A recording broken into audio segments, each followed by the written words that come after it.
Hello everybody, my name is John Holt. I am the founder and head instructor for Holt Strong Martial Arts.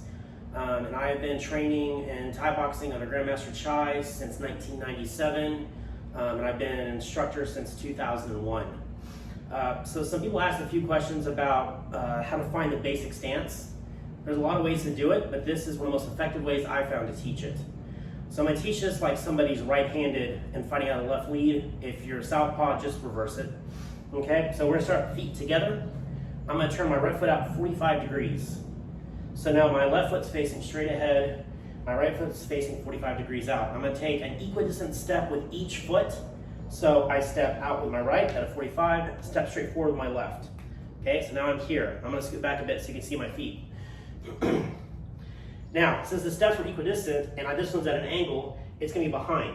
The proper alignment would be my right toes and my left heel are on a lateral line in our alignment, okay? Now, you're going to put your hands at hip level, make relaxed fists, not white knuckle. All right, I'm just going to start marching in place, like literally stepping up, stepping down. Okay, just a nice relaxed pace. If you have decent balance, let's stay on the balls of your feet and not let your heels touch. But for beginners, you can also let your heels touch just to get used to the rhythm.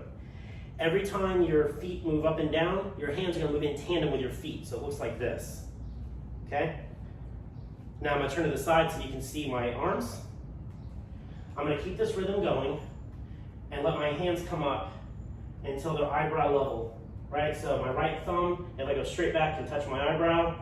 My left is the same height, it's just a little farther forward. If you want to check the distance of your lead hand, just put your fist in your cubital fossa of your elbow, bend it until it squeezes your fist, and that's about the proper distance you want.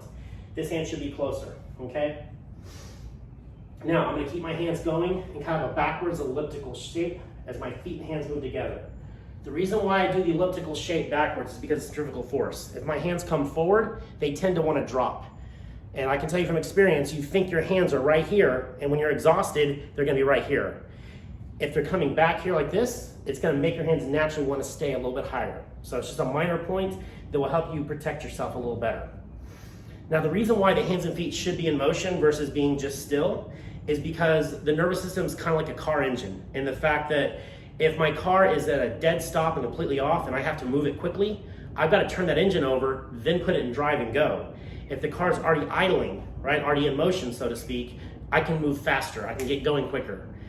The nervous system is the same way. If my hands and feet are moving, they can react a bit quicker when I have to parry, move out of the way, zone, or even throw a jab or a strike. So basically, if you're already in motion, it's not a huge amount. It's maybe 1/10 of a second, but in a fight, 1/10 of a second can be huge, right? So I keep my hands and feet in motion to help with my reaction and timing. Right? It also makes me a little bit harder to predict from an opponent. If everything's in motion, they have to keep an eye on everything to try to read me. So it's a little more challenging for my opponent as well. So that's all I got for today. Any questions, feel free to put them below or send me a DM.